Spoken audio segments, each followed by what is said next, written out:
नमस्ते हिंदुस्तान, कैसे हैं आप लोग। आज जहां पे 8 चरणों में बंगाल में चुनाव होने वाले थे, लगभग 8 चरण में चुनाव हो गए। मैं यूं कहूं कि 50-50 हो चुका है। पूरा 4 चरण में चुनाव आज पूरे हो गए। लेकिन वहीं पे बंगाल में, जैसे मैंने पूरा ग्राउंड रिपोर्टिंग के टाइम एक चीज बहुत पते की किसी ने बोली थी, पूरे हिंदुस्तान का चुनाव एक तरफ और बंगाल का चुनाव एक तरफ।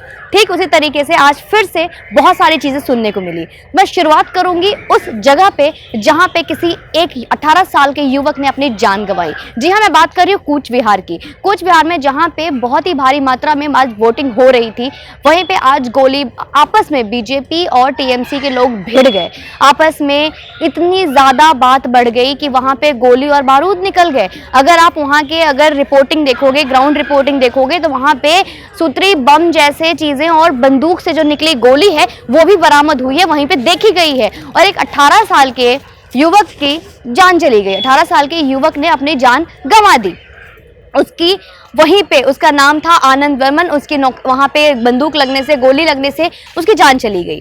लेकिन सबसे ताज्जुब की बात है कि वहां पे जहां पे वोटिंग हो रही है, जहां पे पोलिंग बूथ पे, जहां पे लोग अपने घर से क्या लेकर निकलते हैं, आप अपने घर से जब निकलते हो तो क्या लेकर निकलते हो? एक वोटर आईडी कार्ड, क्योंकि हमें एक वोटर आईडी कार्ड दिखाना होता है और उसके बाद हमें वोट करने होते हैं। लेकिन जहां पर एक तरफ वोटर आईडी कार्ड लेकर हम एक आम नागरिक वोट डालने जाते हैं, वहीं पे एक तरफ गोली और बारूद चल रहे हैं। तो बंदूक आए कहां से, गोली आई कहां से, बम बारूद आए कहां से? सबसे बड़ी बात तो ये आती है हमारे जहन में। दूसरी बात, जहां पे गोली बारूद चली, जहां पे लोगों ने उस लड़के ने अपनी जान गंवाई, शोर शराबा हुआ, वो तो बहुत अच्छी बात थी कि सुरक्षा बल वहां पे तैनात थी, वहां पे सीआरपीएफ के जवान तैनात थे, जिसकी वजह से जो आपस में भिड़ंत हो रही थी उसको मौके पर ही रोक दिया गया, मौके पर ही उसको कंट्रोल कर लिया गया। लेकिन व्हाट इफ अगर वहां पे सुरक्षा कर्मी और ये जो सैनिक तैनात हैं, जिनकी ड्यूटी लगाई गई है, अगर वो नहीं होते तो कूच बिहार का नजारा क्या होता? जहां पर दूसरी तरफ कूच बिहार में गोली और बंदूक निकल रही है, दूसरी तरफ वहीं पे ये भी देखने को मिला कि आज लॉकेट चटर्जी के ऊपर हमला हुआ, उनके गाड़ियों के ऊपर हमला हुआ। और जब उनसे संवाददाता के पूछा कि आखिर पूरा किस्सा क्या था, आखिर हुआ क्या था, तो लॉकेट चटर्जी ने पूरा एक चीजों को क्लियर बताया कि एक ग्रुप खड़ी थी जो कि कुछ पर्चा बांट रहे थे, उनके साथ एक महिला भी थी।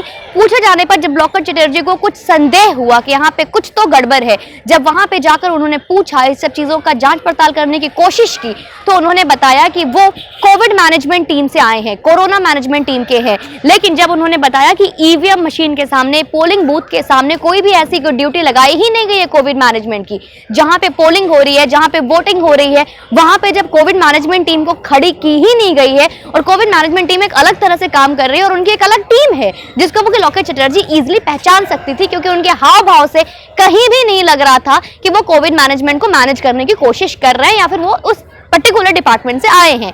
लेकिन जब उनको रोका गया, उनके आईडी कार्ड दिखाने की बात की गई, तो आईडी कार्ड उन्होंने दिखाने से साफ साफ मना कर दिया। जब आईडी कार्ड दिखाने से मना किया और लॉकेट चटर्जी ने इसी बात को जब आवाज उठाई, तो उनके ऊपर हमला हुआ। गाड़ी में वापस गई तो गाड़ी के ऊपर कंकड़ और पत्थर फेंके गए। इतना ही नहीं, बड़े बड़े पत्थरों से उनकी गाड़ियों पर अटैक की, उनकी गाड़ी के कांच टूट गए और इसके अलावा उनके हाथ में भी गंभीर चोट आई है। एक महिला पर टीएमसी के गुंडे इस तरीके से अगर मारपीट करके क्या बंगाल जीत सकते हैं? ये तो बात हो गई, चलिए, मारपीट की, गुंडागर्दी की, दहशतगर्दी की, जो हमेशा से होती है। दूसरा मैं आपसे कहूंगी, एक और मुद्दा सामने आया आज। प्रशांत किशोर जो कि बंगाल के, हमारी ममता सुप्रीमो, जो बंगाल की जो सुप्रीमो है ममता बनर्जी, जिनके कि वो चाणक्य माने जाते हैं, जिनके कि यूं कहूं तो सलाहकार माने जाते हैं, जिनके कहने पर ये व्हील चेयर ड्रामा स्टार्ट हुआ और जो अभी तक कंटिन्यू है और मे बी 2 मई तक तो कंटिन्यू रहेगा ही रहेगा। वो व्हील चेयर ड्रामा जो कराने वाले चाणक्य प्रशांत किशोर ने पहले ही ममता बनर्जी की हार कबूल कर ली है। उन्होंने बोला कि जितने भी हिंदू भाषी हैं, जो भी हिंदी बोलते हैं बंगाल में, हिंदी समझते हैं, वो नरेंद्र मोदी को भगवान समझते हैं और उस हिंदू भाषी की वजह से बंगाल में जो वोटिंग होगी वो बीजेपी को आएगी। तो ये पहले ही चाणक्य, जो ममता बनर्जी के चाणक्य हैं, सलाहकार हैं, जिनके कहने पर सारी प्लानिंग हो रही है टीएमसी में, ममता बनर्जी जिसके इशारे पे कभी व्हील चेयर पे बैठती हैं तो कभी फुटबॉल खेल रही हैं, कभी हुम्बा डुम्बा बोल रही हैं, ये आज पहले ही उन्होंने हार क्यों मान ली है? आज पहले ही उन्होंने हार क्यों कबूल कर लिया है? तो क्या ये टीएमसी की हार नहीं है? आज जहां पे 50-50 मैं कहूं खेल हो चुका है, आधा पारी खेली जा चुकी है, वहां पर पहले ही उन्होंने अपना हार कबूल कर लिया।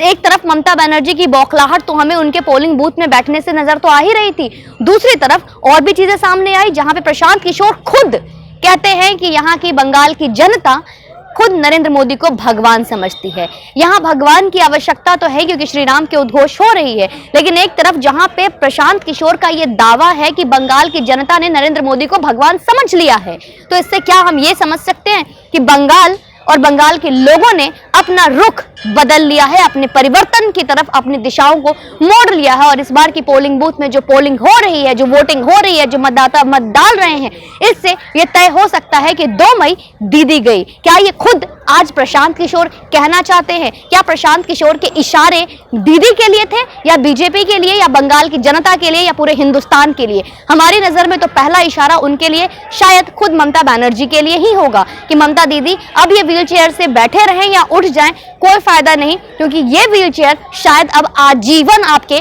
काम आने वाला है, क्योंकि जिस कुर्सी पर आप बैठती हैं वो कुर्सी अब आपके नसीब में नहीं। और शायद ये इशारा, ये भविष्य, ये किस्मत, ये प्रेडिक्शन ममता बनर्जी को और शायद उनके प्रशांत किशोर को समझ में आ गई थी, इसीलिए उन्होंने पहले ही उनके सियासत को उसे उठाकर, उनके जो उनकी कुर्सी थी, जो उनके मुख्यमंत्री की कुर्सी थी, उससे उठाकर उन्होंने पहले ही उनको व्हील चेयर पे बिठा दिया है। तो उन्होंने तो अपने कुर्सी त्याग खुद ही कर दिया है, लेकिन जब उन्हें अपने कुर्सी से प्यार ही नहीं था, उन्हें अपने कुर्सी पर बैठना ही नहीं था, उन्हें शायद पता थी कि अब ये व्हील चेयर ही उनका आजीवन सहारा होने वाला है।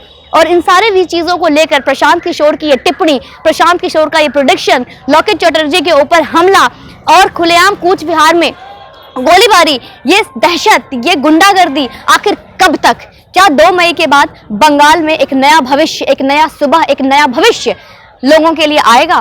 क्या 2 मई दीदी गई? क्या 2 मई बीजेपी भगवा लहराने में सक्षम हो पाएगा? तो वेट कीजिए मेरे साथ। अभी तक 4 चरण के चुनाव हो चुके हैं, 5वें चुनाव की प्रचार प्रसार जारी हो चुका है। परिणाम बहुत जल्द आपके सामने लेकर मैं आऊंगी।